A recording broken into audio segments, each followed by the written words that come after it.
Thatcher. I'm your self-insurance administrator for the state of Arizona. First, I wanted to go over the calendar invite. If you open it, you're going to find the user guide attached down in the event details in case you want to follow along and save it for future use. It's also going to be posted to the website. So, okay, with that said, our self-insure annual tax web-based form user application guide. Quite a mouthful, huh? And I want to just make a little joke here. There are far more of you on this meeting than came to my claims seminar last year. So just a note for future that, yes, we are giving another seminar on self-insurance and EMODs this August in case you want to come and join us. Okay. Sorry, had to pitch that. Okay, this starts where you find the forms, which you can click in any forms. You can log into ICA Community with your user ID and then use your self-insured ID to go to these same forms, but you absolutely don't have to have a user ID on Community to get to these forms. So, yeah.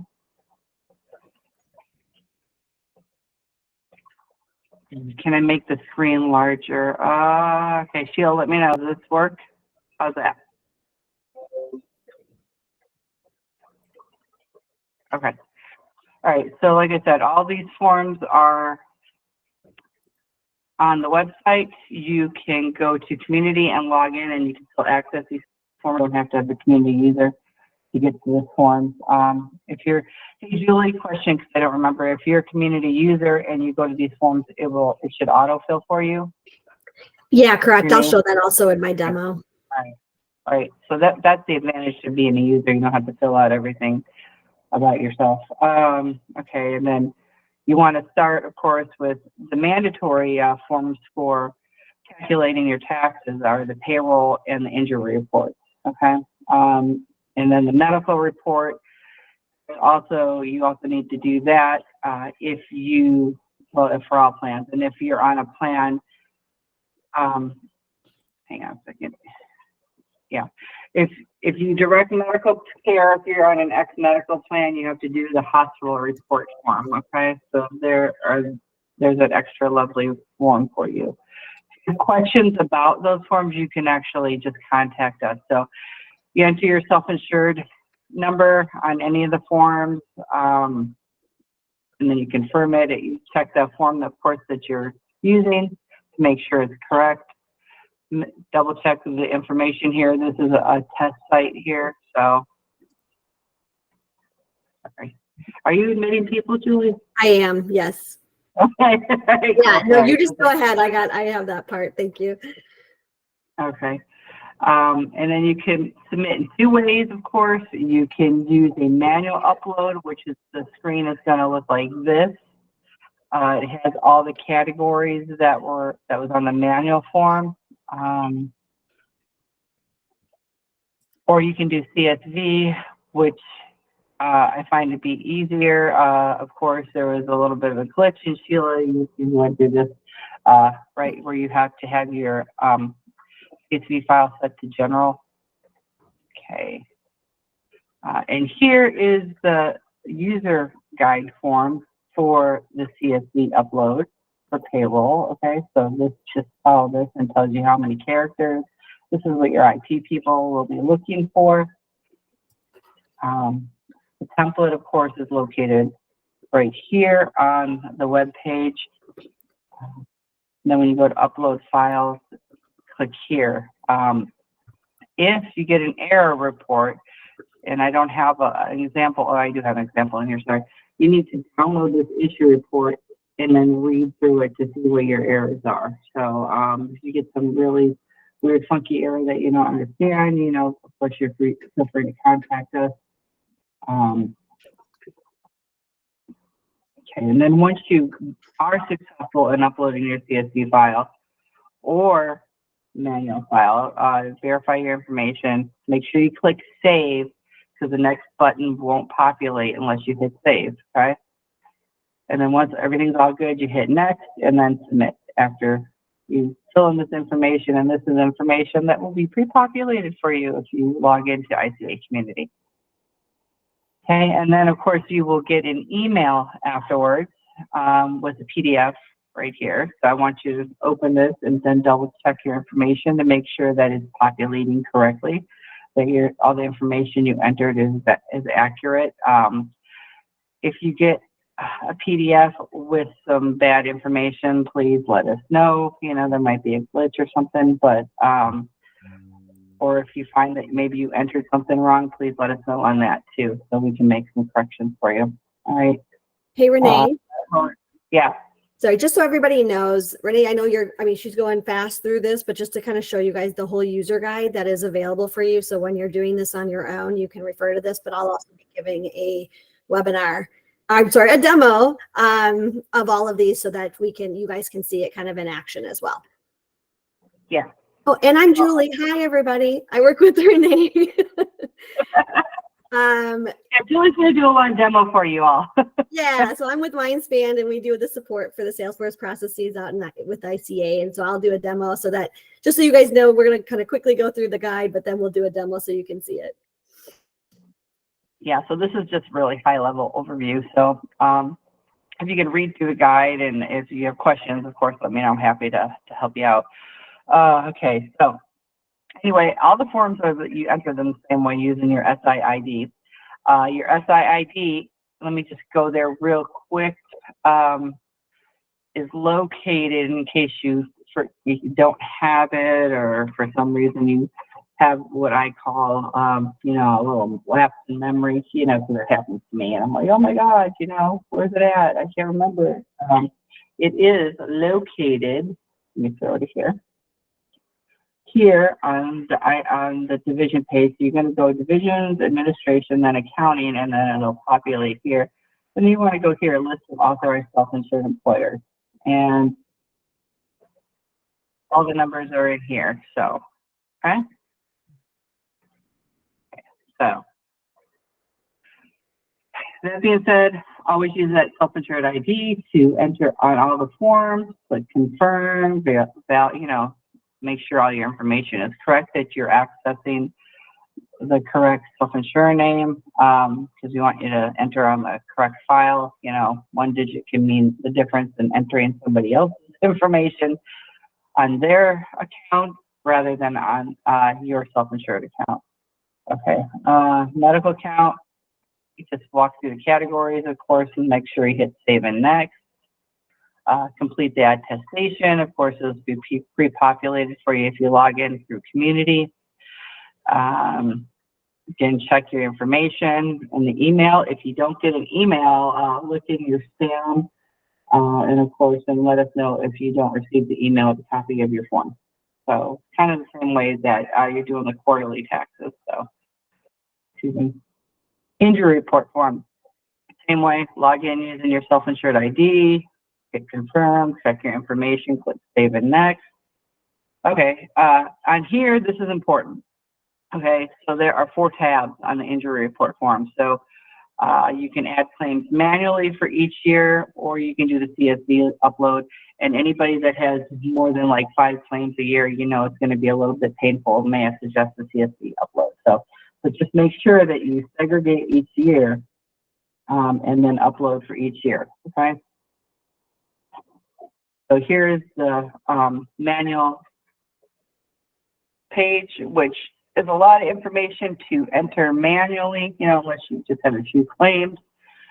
So you want to download the CSV guide here. I would use the CSV upload because it's far easier. Using the guide here, this is the values that are allowed, how many characters. We have this pretty open. Like I said, you might have to make sure your file set to general. Upload for each year. If you get the error report,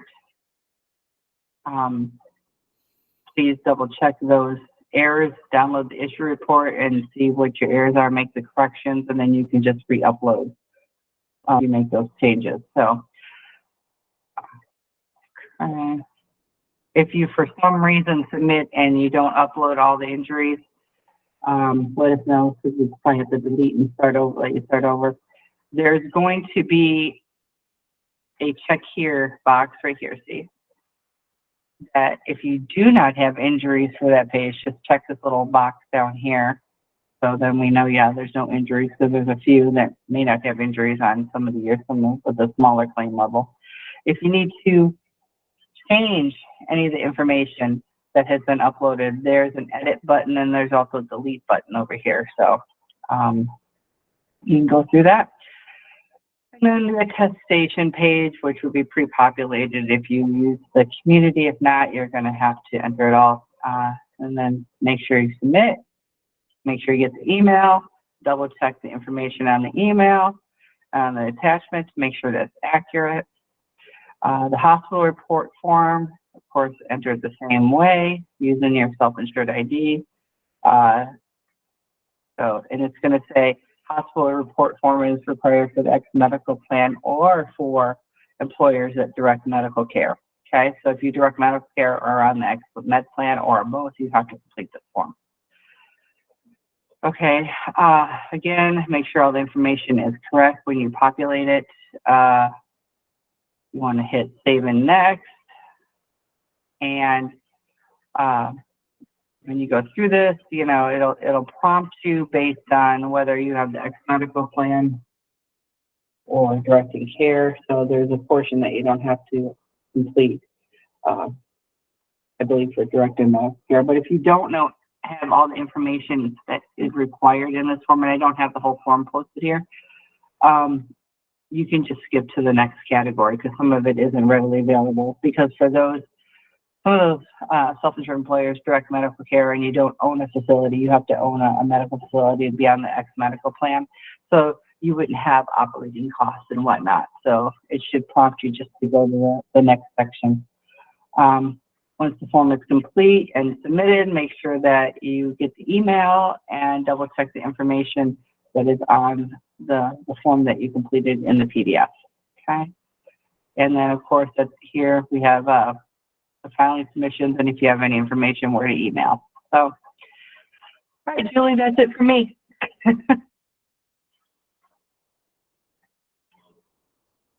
Okay, sounds good. You can take a breath. I know I did that fast, huh?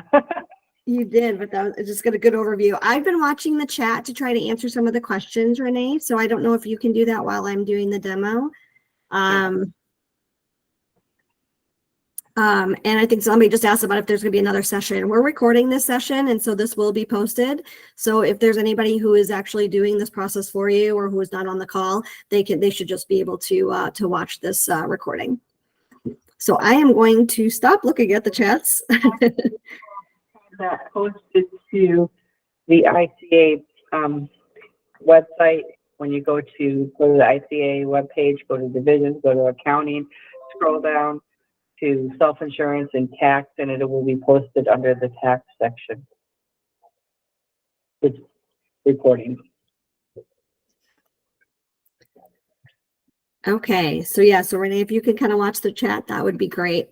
So I'll probably repeat some of the stuff that Renee said, and then, but I just wanted to kind of go through it with you all. So this is the landing page for the community. Again, I am in our test environment, but this is in production as well. So, I mean, if you go to the normal community page, you will be able to access. You can access the community. I should have had this probably up. You can access the community here by going to online services and going to ICA community. You can access, as Renee said, you can access the forms straight from the landing page, or you can log in. Actually, I am logged in, so those are two different things. Let me go back for just one moment.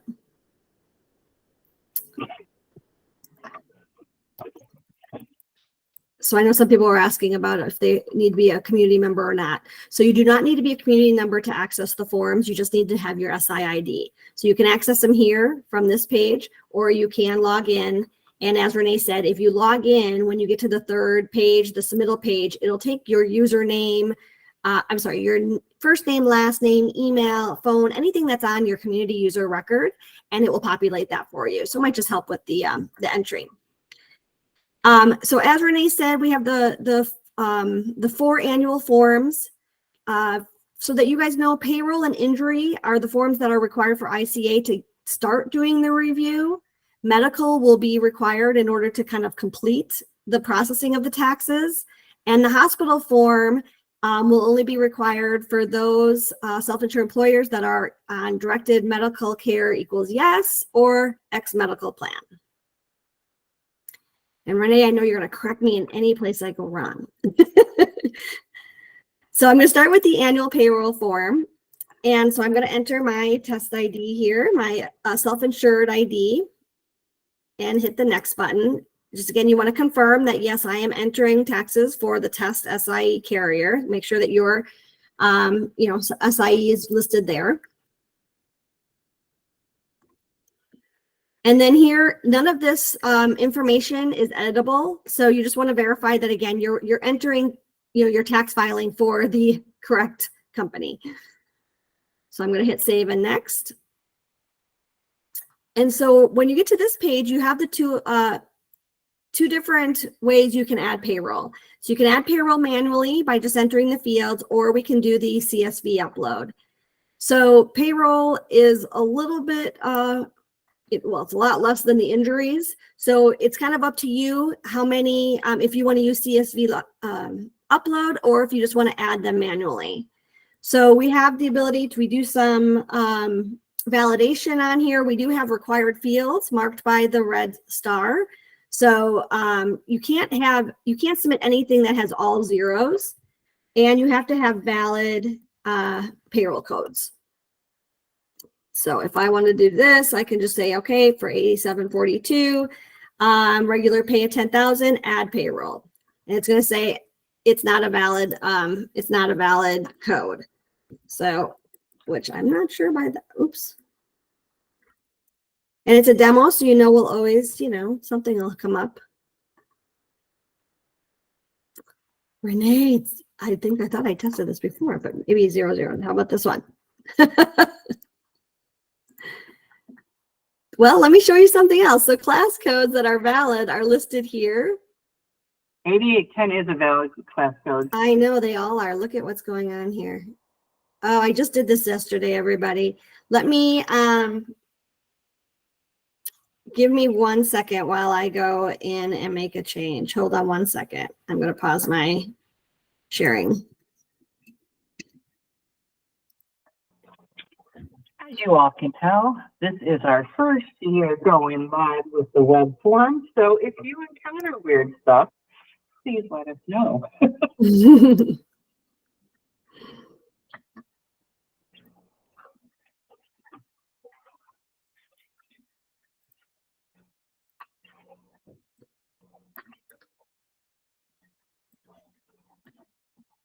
You know what I can do too here? Let me do one thing. I'm going to see if I can get an account from the production environment, make sure that it's all working correctly.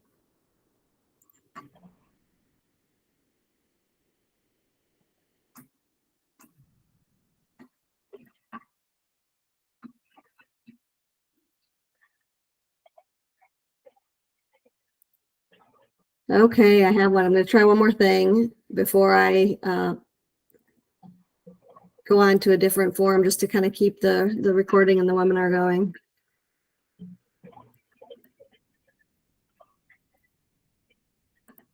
Okay, so let me share my screen again.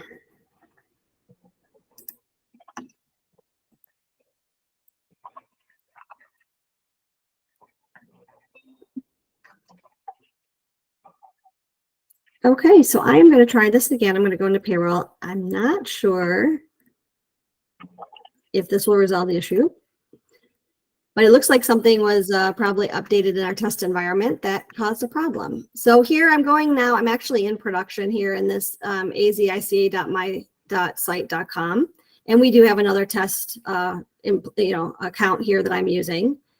Save and next.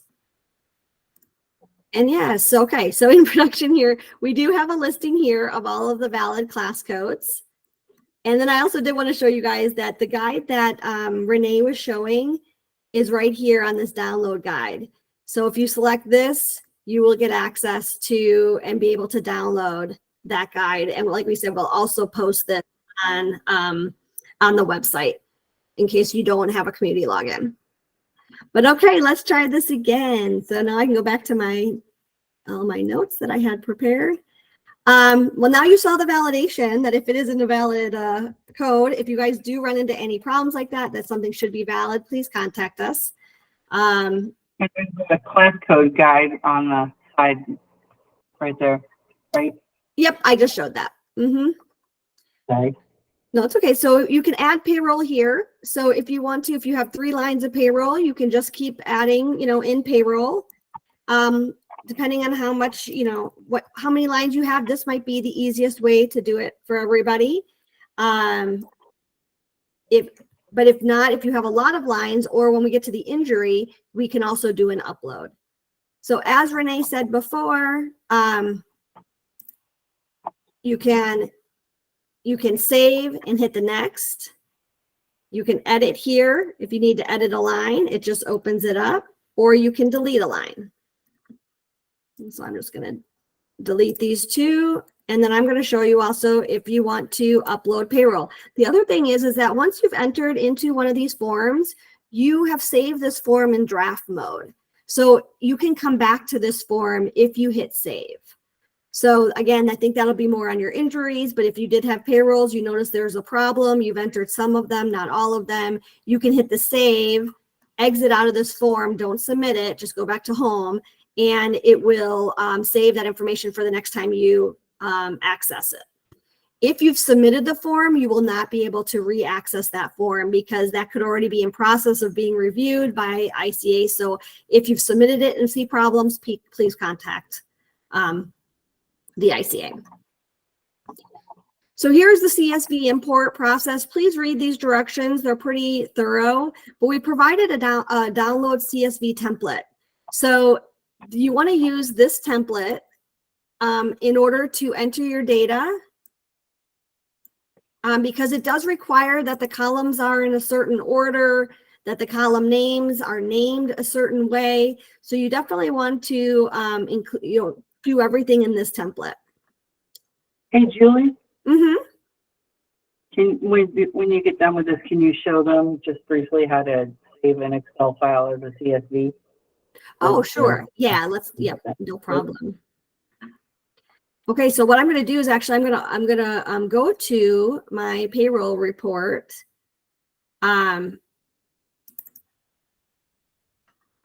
Here, one thing, I don't know if you guys all know this, but like what I always do is I always click in this upper left column and then I double click on the column and it makes it so that everything fits. So you can see everything in here.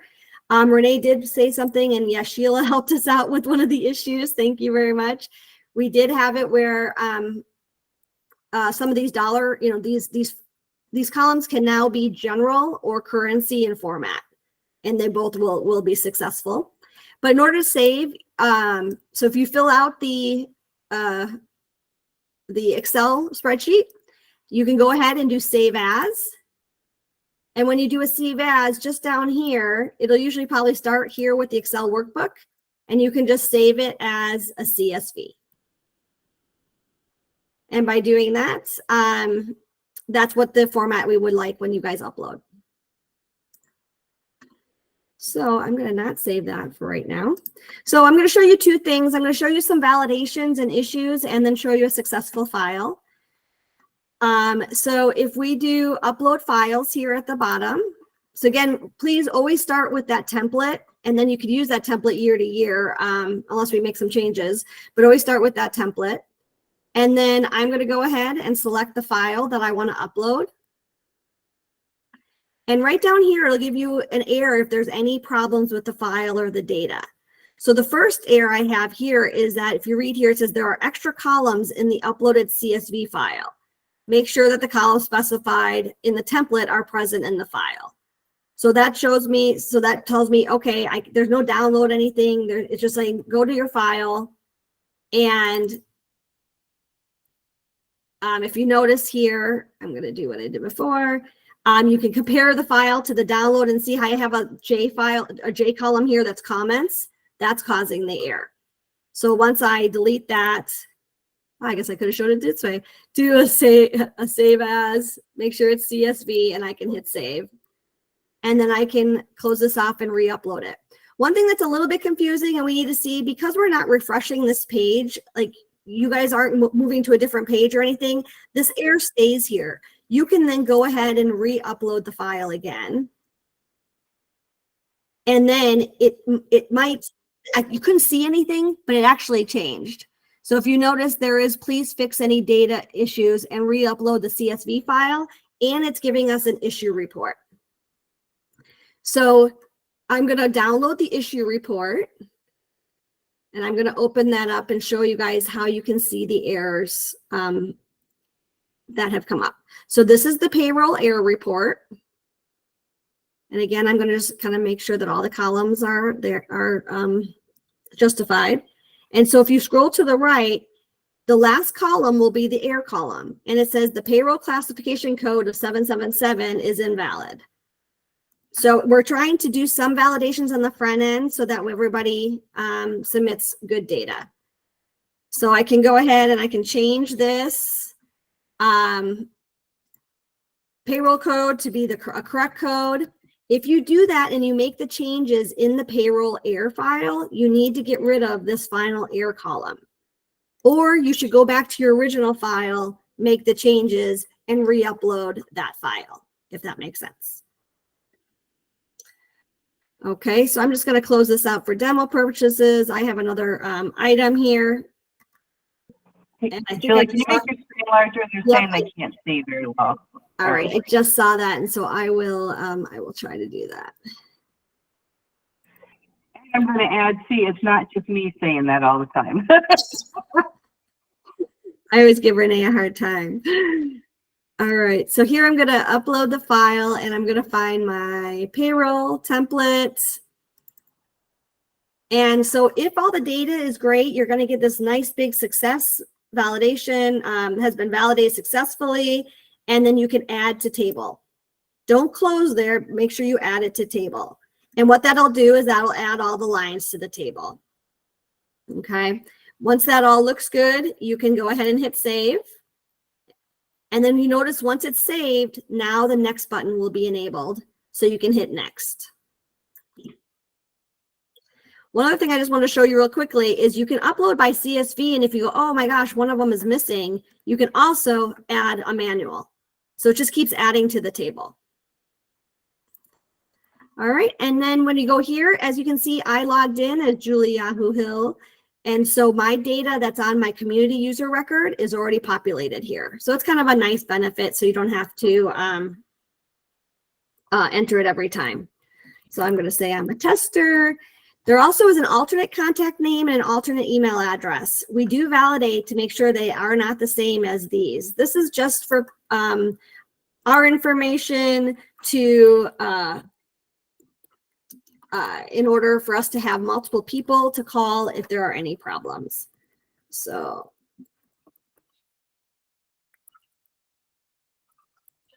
and there's an alternate phone number, same thing. But we do validate that they are different. Okay, fax number is not required. And then you do need to, this is the attestation I was writing in the comment. By signing this form electronically, you're certifying that you're an authorized representative. So if you do have a broker, if you do have somebody submitting this for you, that is, you know, the indication that they are authorized. And then you hit submit. I'll ask you, do you want to submit? And you can say yes.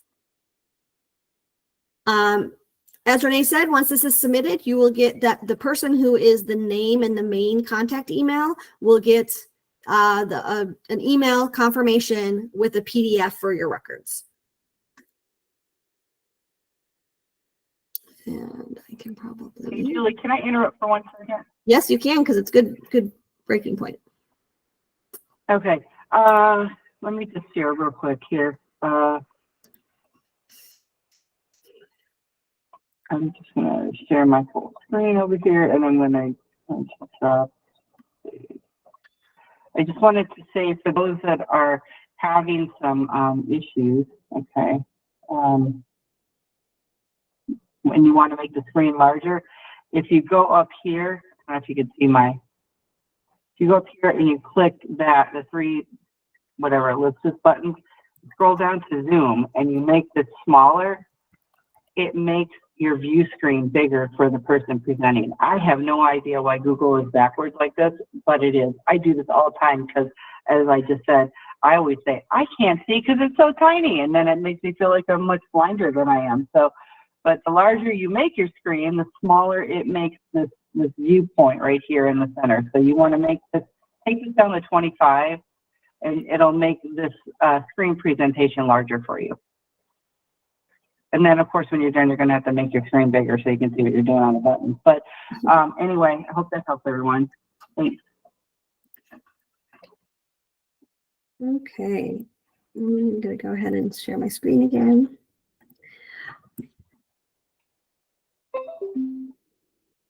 All right. Okay, so now I'm going to go through I hope my screen is a little bit bigger. The injury report, which is a little bit more complex. It's just because we need 4 uploads instead of 1.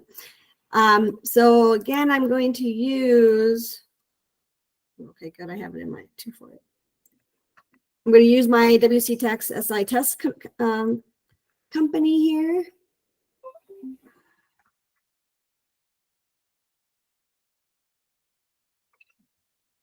Interesting. All right, I'm going to verify here.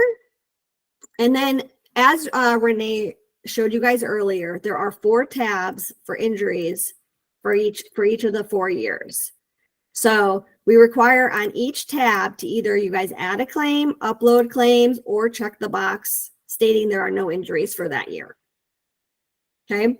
Again, you have the same ability to see the list of class codes by year that are valid. And you can download the guide. The guide is the same no matter which payroll or injury report you're on. It's a full guide with everything. Okay. So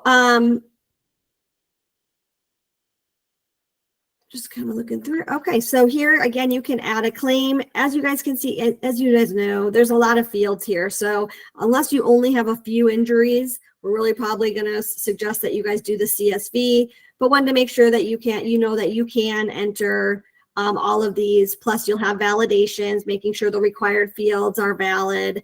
Notice somebody did ask in chat, the carrier claim number is required, but the ICA claim number is not. We understand that there are sometimes claims that do not have an ICA claim number yet. If you have this information, please do submit it. It really does help us with the processing. But wanted to let you know that that is not required. The other thing that's a little bit, I think, different than in past years is that you need to have a dollar amount in one of these paid or outstanding fields. So if everything is 0, the ICA is not looking for you to add that claim for that year. If paid, outstanding, medical indemnity expenses are all 0. So we are doing a validation stating that that there has to be a dollar amount in one of these. All right. Let's go straight into the uploading of a CSV. I'm going to do kind of the same thing as I did last time, show you guys an invalid one and then go through a valid. We have the ability to download the CSV template. Please start with that template and then copy your data into that template or enter your data into that template so that we have the right columns and the right column names and the right format.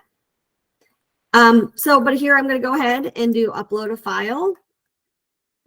As you can tell here, I have one that I've called with validation. So when I'm going to open that, it uploads it. And again, it gives you a big red marking and it's saying it gives me an issue report. So every time you get an issue report, you need to download it and review that, that report for the errors. Okay, so here is our error report. And so again, I would go to the end and I kind of did one. Can you guys see this? Okay, let me see if I can make this bigger. What I'm going to do, I'm just going to make all the text bigger. Okay. Hopefully that helps a little bit. So these are some of the example errors that you guys, could see. So I entered a payroll code that was 5 digits. So we do validate that the payroll code is 4 digits. It does validate for missing information. So like first name was missing on this line. We do have a validation saying that medical only should be no for this claim. That is because we have indemnity values. So then we're just trying to make sure that we get correct data coming in. For subrogations and recoveries, we are looking for positive numbers now. I know in the past that they've been negative. So it must be a positive number. And I think we're also doing a validation where the subrogations and recoveries cannot be greater than what is it, the medical and indemnity. Renee, I need help on that one. Come again, I was looking through the questions. What'd you Oh, say? no problem. We have another validation, right, that the subrogations and recoveries cannot be greater than the medical and indemnity. Is that correct?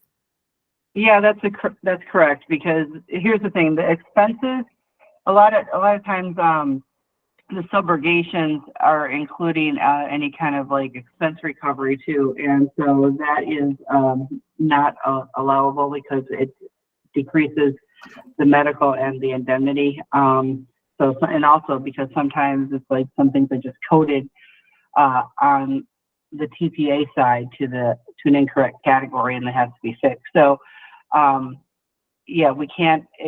Your total aggregate for medical paid and reserved and indemnity paid and reserved cannot be a negative number. It can be 0, like you could get the whole thing recovered, I guess, if that's the case. So if you had $2,000 total for paid and reserves for both medical and indemnity, and then you had a $2,000 recovery, you could show that subrogation of 2,000 if indeed you did get that, and then it would be net 0, the aggregate amount. So you could do that, but no negative numbers, because one of the things that I found doing rate making is that there were things coded to the wrong categories, which resulted in a negative amount, and your claim should never be in a negative amount. All right, great, thank you. And then the other one that again is, I think I've seen in a lot of past files that we are validating against, is we do not want a submission with all zeros. So, and this is where also where on the Can user I say guide. something else there? Oh yeah, please. If for some reason you have zeros in there, and the prior year there wasn't zeros, you really need to take a look at that and see what's going on, because like if the whole claim was subrogated, you just need to show those paid amounts and then that subrogated amount. So that's where the claim is indeed a 0. You need to show the history of that claim. Does that make sense? Makes sense to me, but I'm not doing any similar. Other things to look in the user guide for is in the table that helps you with the CSV. It shows you what valid values, like for the claim status, open and closed. This can be an O or a C or open or closed. ICA claim number must be 11 digits. And then all of these required fields, date of injury, first and last name. So again, and once you get the error report, what I would probably suggest, I mean, depending on how many rows you have and things like that, is you can either go back, use the errors, go back to your original file, make the corrections and resubmit it, or you can make the corrections straight in here and then get rid of this error column before you save it.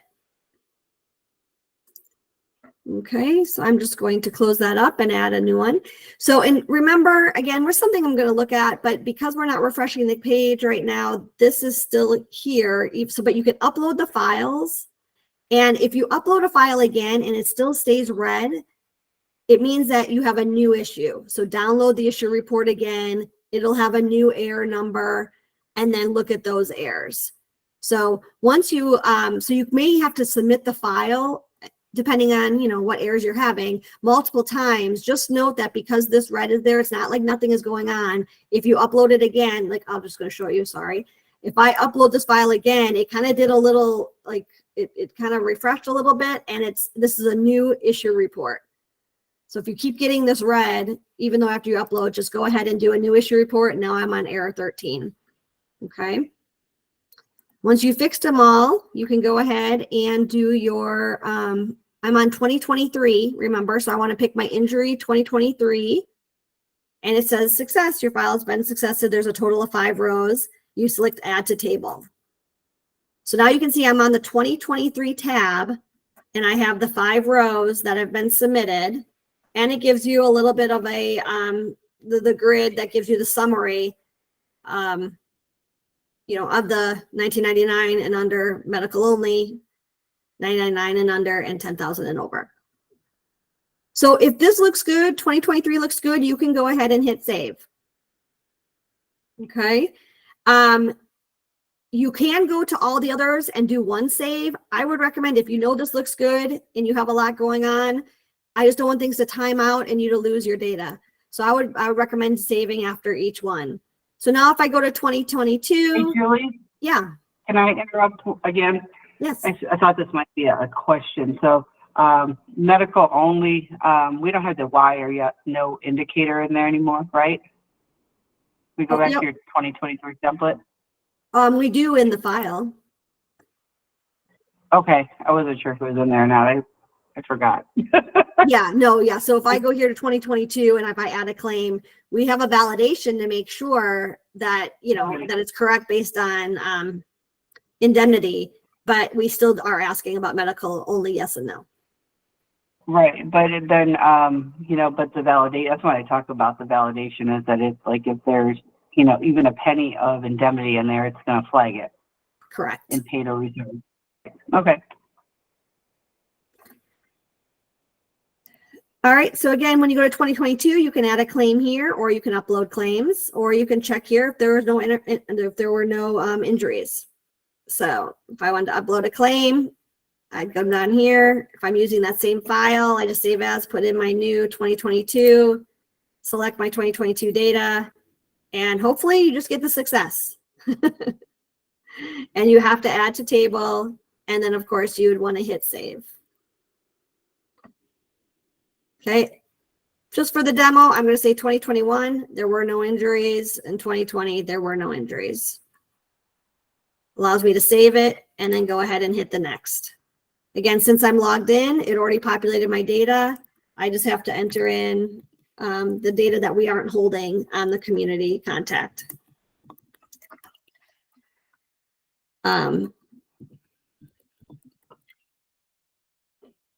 Sorry, at smith.com. Renee, do you want to talk about what we're looking for here with the name of the adjuster and the phone number and the email?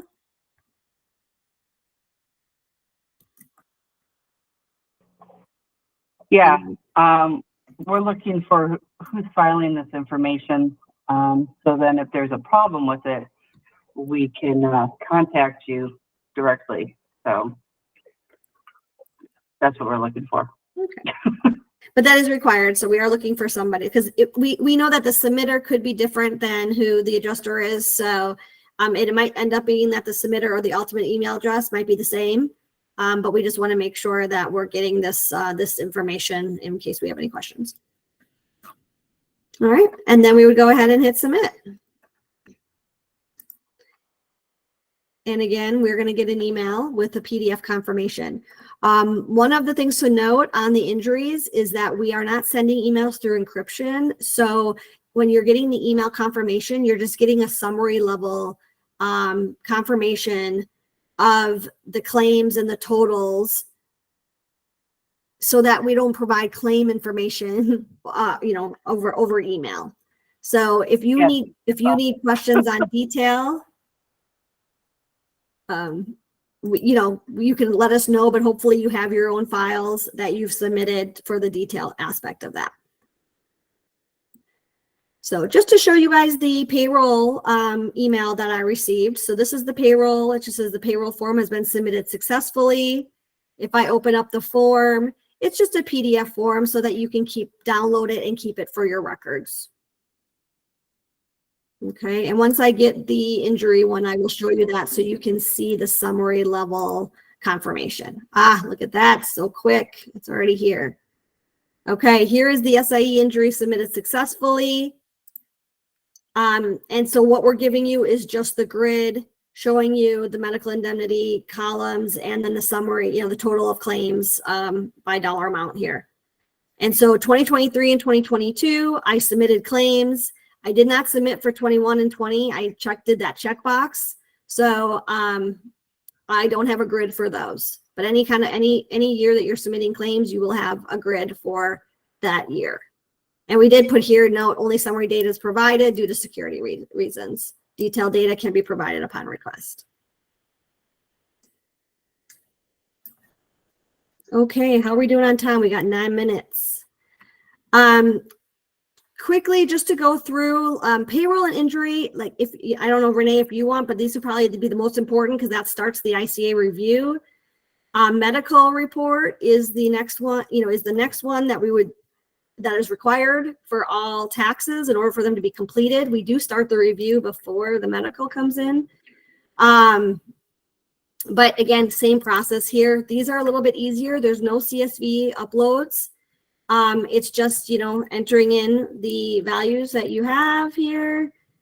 I'm just, again, just putting any kind of data in here. The other two things is you don't have to, you don't have to put zeros in all these other ones. You can if you want, well, 9, but, or you can leave them blank if you don't have any values. Do you contract with a third party? We have this in our system. So we have accounts for every one of the self-insured employers, and we are tracking if you contract with a third party and if you are self-administer claims. So if for some reason this data is wrong, please contact the ICA, but we're defaulting that information in and then asking for, of course, the claim for administrative services or the total paid for the year and for the staff. So this should come in based on the SIID that you put in. And if that is incorrect, please contact us. You hit save and next, same confirmation, attestation. I'm not going to submit this just because I think I don't want you guys just to see me entering data. And then you get an email again with a PDF of this data. Okay, last one that we have is the hospital report form.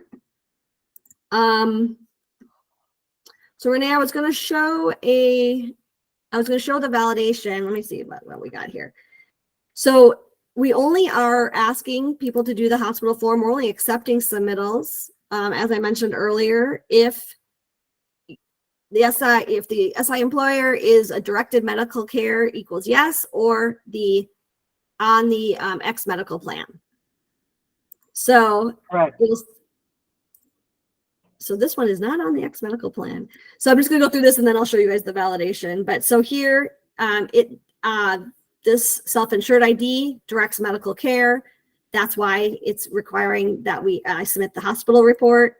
Save and next provides you just all of and this is the same form. I think it's the same form as we had in past years. Again, no need to do any kind of upload. We're just capturing, the data that you guys have.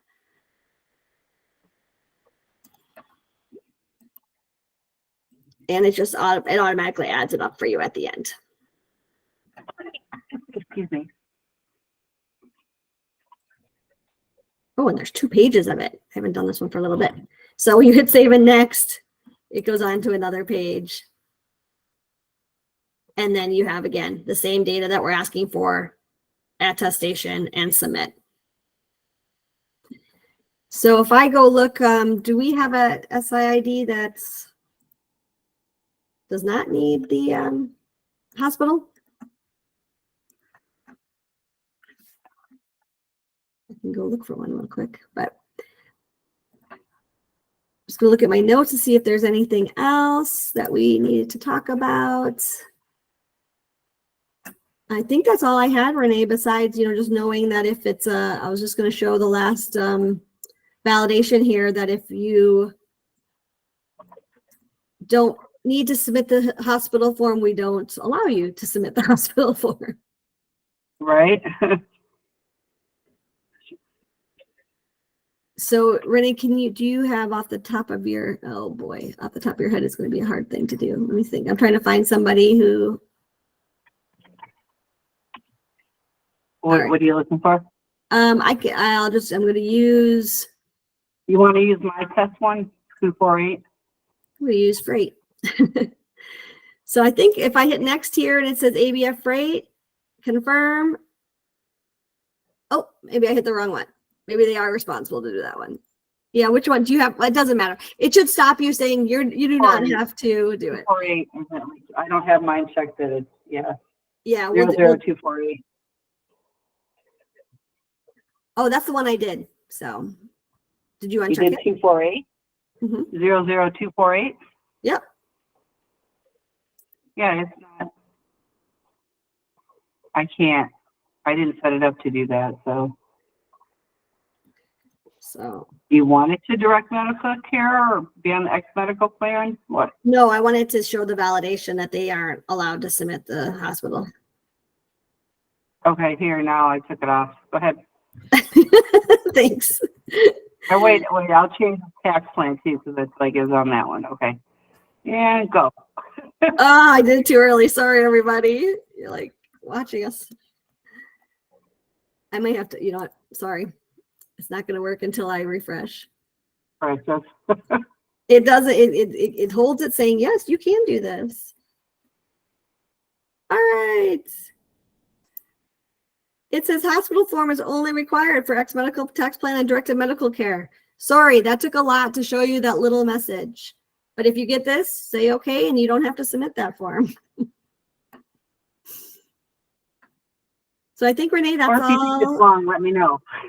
Yeah, right. Exactly. That's all I had, Renee, for the demo, unless people have any questions. I had one thing I wanted to show because I was looking up there on pages here that we had. Oh, thanks, Teresa. I could have used your 215. Okay, so there's that, but I wanted to, this is out here, right here. This February 15th is wrong. So this is January 31st. This hasn't been updated yet, so I just wanted to let you know. The other dates are applicable. And then there's a date on here that should be here, which is March 31st. All taxes have to be paid by March 31st per statute for the prior annual year. So if you need an extension, you can send an email to taxes@azica.gov. We should have a form ready by the end of the day, so you can ask for an extension for filing if you need it. Keep in mind that that only delays the processing because any payments that are due for the additional year for the true-up has to be paid by March 31st. So this will be updated too. So Renee, one more time, the SIE annual deadline for submittal is 1/31? No, yeah, 1/31 for the form submission payment. Correct. And then the payment is due 3/1? 3/31. 3/31. Okay, I'm just going to put that in the chat. Yeah, and the thing is, it's like when you ask for an extension, just keep in mind, like I said, we're developing a form which we can give to you today, so you have something official for your file, but all that does is delay the processing. So, I mean, if you know that you are going to process and it takes you 30 days to cut a payment with your accounting department, please keep that in mind as well. You know what I mean? So you, especially if you're sending a check, you know, so you can pay through ACH, of course, on March 31st. So, but if you're sending a check, you know, everything has to be postmarked by the 31st. So just keep that in mind when you're asking for an extension, that we can't really extend anything that's in statute. Okay, sorry.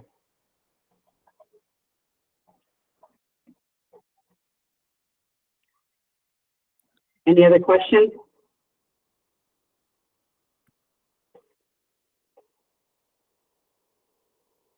Speak now or forever hold your peace.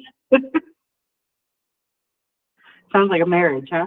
Yeah, I know there were a couple other things in the chat, so I don't know if anybody, if we didn't answer your question, if you want to go off on mute, we can definitely do that. I know it is 11 o'clock. Renee, this is Lorena. I did put a question up. In the past, you've always requested a separate spec. No questions for you. You're That's not very nice. That's not very nice.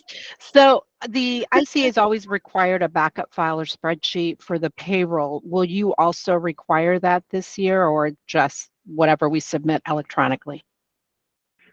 Yeah, submit electronically, you know, we don't need a backup file. What we do is we review what was submitted in the prior year. We look for reasonableness in those reports.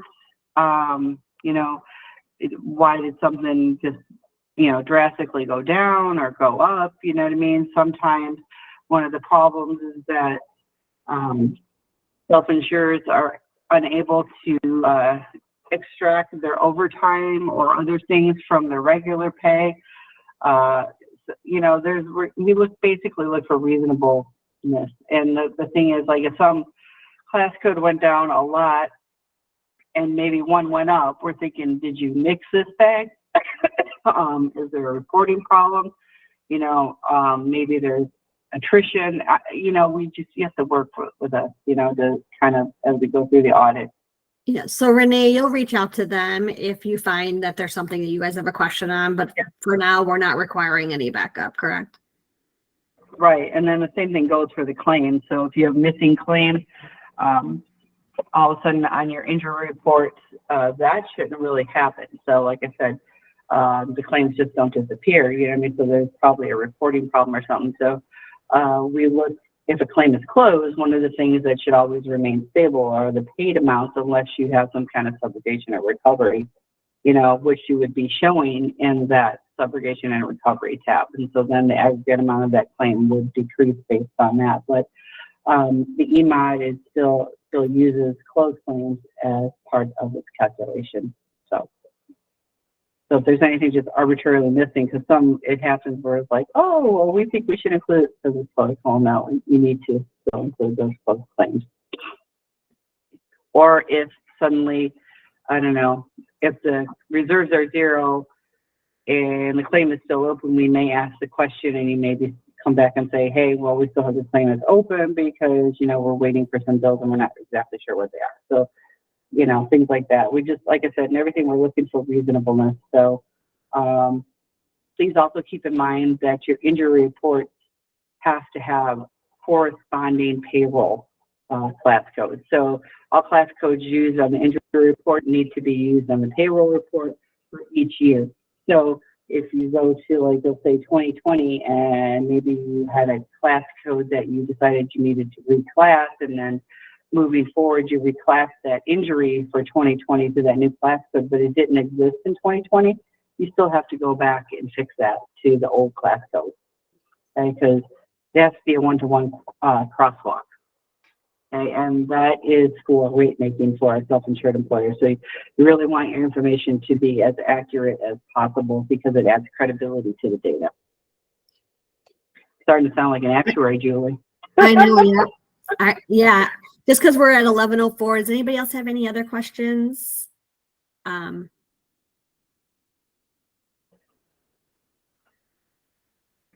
Okay, well, great. Renee, back to you. I think sure they'll reach out if they do have any. Yes, so you can email me, or you can email Carmen, or you can email taxes. And yes, recording will be available on the Industrial Commission site. You go to division, then go to administration, and then you're going to have to click on the sidebar menu which says accounting, because for some reason accounting isn't important enough to have a little web page or a little section on their page. I don't know, we're going to discuss that. And then once you click there, you can go to the section for taxes, and this recording of will be there along with the guide. So we're going to put the guide there too. And someone asked me about, or somebody asked about signatures on the CSV templates. No signatures are required. It really is just the attestation on the submittal page that you're stating that you are authorized to, you're an authorized representative. So we're just looking for the data, and then when you submit the attestation. Okay. All right. Well, thank you all. Nice to meet you. And good luck. Hopefully everything works for everyone. Please let us know if you do run into any technical problems. Thank you. Thanks, everyone. Thank you, Julie and Renee.